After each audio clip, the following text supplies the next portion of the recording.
السلام علیکم ورحمۃ اللہ وبرکاتہ نحمدہ و نصلی علی رسولہ الکریم اما بعد فاعوذ باللہ من الشیطان الرجیم بسم اللہ الرحمن الرحیم یا رب لک الحمد کما ینبغی لجلال وجہک و عظیم سلطانک۔ ایک حدیث قدسی میں یہاں پر آپ کو ڈیفائن کرنے لگی ہوں، لیٹر آن اس کے اوپر ڈسکشن کریں گے۔ اس حدیث قدسی میں اللہ تعالیٰ فرماتے ہیں، اے ابن آدم، آدم کے بیٹے، تم نے میرے معاملے میں عدل و انصاف سے کام نہیں لیا۔ میں نے تمہیں اس وقت پیدا کیا جس وقت تم کچھ بھی نہیں تھے، اور تمہیں ایک معتدل اور مناسب انسان بنایا، اور تم کو مٹی کا خلاصہ یعنی غذا سے بنایا۔ پھر مٹی سے میں نے تم کو نطفے میں بدلا، جو کہ ایک معینہ مدت تک ایک محفوظ مقام یعنی کہ ماں کے رحم میں رہا۔ پھر میں نے اس نطفے کو خون کا لوتھڑا بنا دیا، اور پھر اس خون کے لوتھڑے کو گوشت کی بوٹی بنا دیا، اور اس بوٹی کے بعض اجزاء کو ہڈیاں بنا دیا، اور پھر ان ہڈیوں پر گوشت چڑھا کر اس میں روح ڈال کر میں نے تمہیں انسان بنا دیا۔ اے ابن آدم، کیا یہ سب میرے علاوہ کوئی اور بھی کر سکتا ہے؟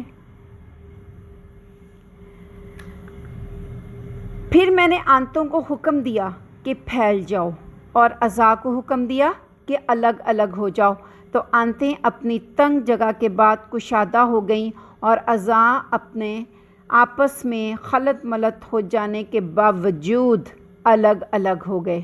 پھر رحم پر مقرر فرشتے کو میں نے حکم دیا کہ تم کو تمہاری ماں کے پیٹ سے نکالے۔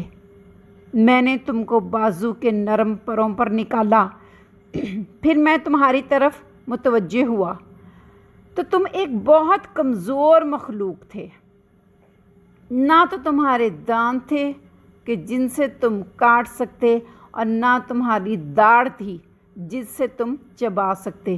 میں نے تمہارے لیے تمہاری ماں کے سینے میں ایک رگ پیدا کی، جو تمہارے لیے گرمیوں میں ٹھنڈا دودھ نکالتی اور سردیوں میں گرم دودھ نکالتی، اور اس دودھ کو تمہاری جلد، گوشت، خون اور رگوں کی افزائش کا ذریعہ بنایا۔ پھر میں نے تمہاری ماں کے دل میں تمہارے لیے رحمت ڈالی، اور والد کے دل میں تمہاری محبت پیدا کی کہ وہ دونوں محنت و مشقت کرتے ہیں اور تیری پرورش کرتے ہیں، اور تجھے غذا فراہم کرتے ہیں، اور جب تک تجھے نہ سلا دیں خود نہیں سوتے۔ اے ابن آدم، یہ سب جو میں نے کیا اس لیے نہیں کیا کہ تم ان سب چیزوں کا حق رکھتے تھے، یا تم ان سب چیزوں کے حقدار تھے، اور نہ ہی اپنی کسی ضرورت کو پورا کرنے کے لیے کیا۔ اے ابن آدم، پھر جب تمہارے دانت چیزوں کو کاٹنے لگے اور تمہاری داڑھ چیزوں کو توڑنے لگی، تو میں نے تمہیں گرمیوں اور سردیوں کے پھل کھلائے۔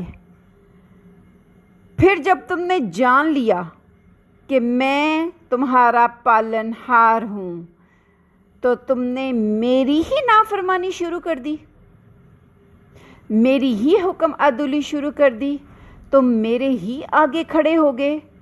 لیکن اس کے باوجود بھی اب بھی اگر تم میری نافرمانی کر کے مجھے پکارتے ہو تو میں بہت قریب ہوں، میں دعا کو قبول کرنے والا ہوں۔ تم مجھے پکارو تو صحیح کہ میں بہت بخشنے والا، بہت رحم کرنے والا ہوں۔ اے ابن آدم، میں نے تم کو اپنی عبادت کے لیے پیدا کیا، تو لہو اور لب میں نہ لگ۔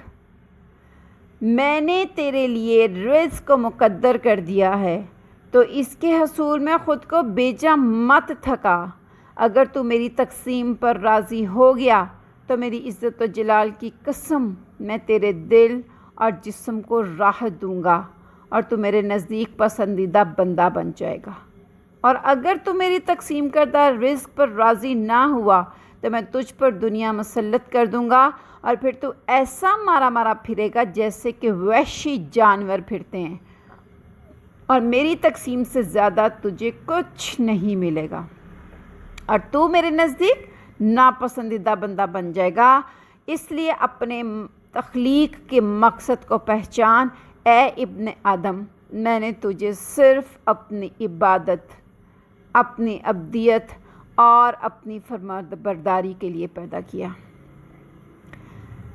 اس حدیث قدسی کو سننے کے بعد اللہ رب العزت کے احسانات کی ایک بہت کلیئر پکچر ہمارے سامنے آتی ہے، اور ساتھ ہی اپنی اوقات کی بھی،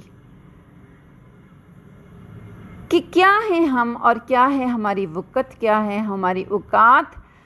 ہمیں اللہ رب العزت نے جن جن معاملات سے گزار کر ایک انسان بنایا، اور جب ہم منہ زور ہوتے ہیں تو ہم کیا کرتے ہیں؟ ہم سب سے پہلا وار اپنے پالنے والے رب پہ، اپنے پالنے والے اللہ ہی کے اوپر کرتے ہیں، مڑ کے ان کی نافرمانی کر کے۔ کون ہے جو ہمیں ماں کے رحم میں پالتا ہے؟ کون ہے جو ہمیں مٹی سے نطفے میں، اور نطفے سے خون میں، اور خون کے لوتھڑے سے گوشت میں، اور پھر اس گوشت کو ہڈی میں، اور پھر ہڈیوں پر گوشت چڑھا کر ایک بچے کی شکل میں ماں کے پیٹ سے پیدا کرتا ہے؟ وہ کون ہے جو ماں کی چھاتیوں میں ہمارے لیے، ہم دنیا میں آتے ہیں تو ساتھ ہی ہمارا رزق اتار دیتا ہے، اور ایسا بے مثال رزق جو سردیوں میں گرم اور گرمیوں میں ٹھنڈا ہوتا ہے۔ اس رزق کے ذریعے سے ایک بے ضرر بچے کی پرورش کون کرتا ہے؟ ہمارا رب کرتا ہے۔ اس دودھ کو کامل کون بناتا ہے ایک بچے کے لیے؟ ہمارا رب بناتا ہے۔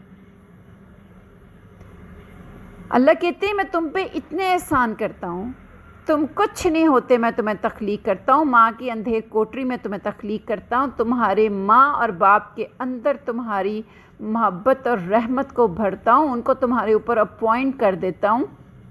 تم کیا سمجھتے ہو میں یہ سارے معاملے اس وجہ سے کرتا ہوں کہ تمہارا میرے اوپر کوئی بہت حق ہے، یا دنیا میں آنے سے پہلے تم کچھ مجھے ڈپازٹ دے آئے ہو، یا تم دنیا میں آنے سے پہلے میرے ساتھ کچھ اپنا ایسا رہن رکھائے ہو جو میں نے تمہارا ادا کرنا ہے، یا تمہارے بادشاہوں کے بادشاہ رب کی حکومت تمہاری وجود کے بغیر چلتی نہیں ہے، اور تمہارا وجود اس کی ضرورت ہے؟ قطعاً نہیں۔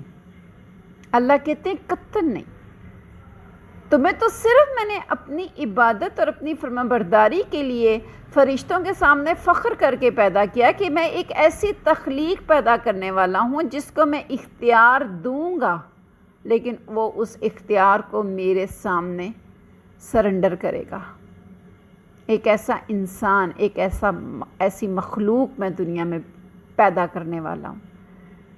ہمارا مقصد حیات صرف اللہ کی عبادت، اللہ کی فرما برداری ہے، نتھنگ ایلس۔ جس محبت سے اللہ ہمیں پالتے ہیں، جس محبت سے ہمیں ماں کے پیٹ میں جس حفاظت سے وہ تخلیق دے کے باہر نکالتے ہیں، کون ہے جو اندر کی اندھیر کوٹری کے اندر ایک وجود بناتا ہے؟ وجود کے اندر وجود۔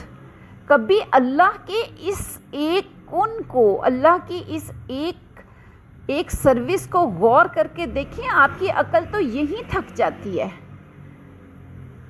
کہ ماں کے بند پیٹ کے اندر ایک اور وجود تخلیق پاتا ہے، اور مکمل طور پہ پاتا ہے۔ اس کے پیٹ کے اندر بھی وہ جو اندر تخلیق پاتا ہوا ایک بچہ ہوتا ہے، اس کے پیٹ کے اندر بھی اللہ ہر رگ کو، ہر چیز کو بناتے ہیں، اس کے ٹھکانے پر لے کے آتے ہیں۔ کیوں؟ کہ اے ابن آدم میرے احسانات کو پہچان، اور اپنے رب کو پہچان، اپنے پیدا کرنے والے کو پہچان، اپنی محبت، اپنی فرمانبرداری، اپنی ہر طرح کی اطاعت اپنے اس رب کے نام کر جو کہ تمہاری ان تمام چیزوں کا حق رکھتا ہے۔ اللہ رب العزت کے اس احسان کو سامنے رکھتے ہوئے زندگی کے اندر آنے کے اپنے اس مقصد کو پہچانیے کہ اللہ نے ہمیں صرف عبادت کے لیے پیدا کیا ہے، اور اس کا فرمان اللہ سورۃ الرحمن میں بھی کرتے ہیں کہ اے جن و انس، میں نے تمہیں صرف اپنی عبادت کے لیے پیدا کیا۔ اور عبادت کے لیے کیوں؟ کیونکہ اللہ فرشتوں کے سامنے ہمارے ذریعے سے یہ فخر کرنا چاہتے ہیں کہ یہ دیکھو تم تو صرف میرے حکم کے پابند ہو کہ وہ سب کر رہے ہو نا، کہ جو تمہیں میں کرنے کے لیے کہتا ہوں، لیکن ایک ایسی مخلوق پیدا کرنے لگا ہوں کہ جس کو میں اختیار دوں گا، لیکن میرے ساتھ محبت اور میرے مقام کو پہچانتے ہوئے وہ اپنے اس اختیار کو رد کرتے ہوئے، ریجیکٹ کرتے ہوئے میرے سامنے سرنڈر کرے گی اور میری عبادت کرے گی، اپنے اس اختیار کی قربانی دے گی۔ اس فخر کے لیے اللہ نے ہمیں پیدا کیا ہے، تو کوشش کریں کہ ہم اللہ کے اس فخر کو قائم کرتے ہوئے اللہ کی بارگاہ کے اندر حاضر ہوں۔ آمین انشاءاللہ۔ السلام علیکم۔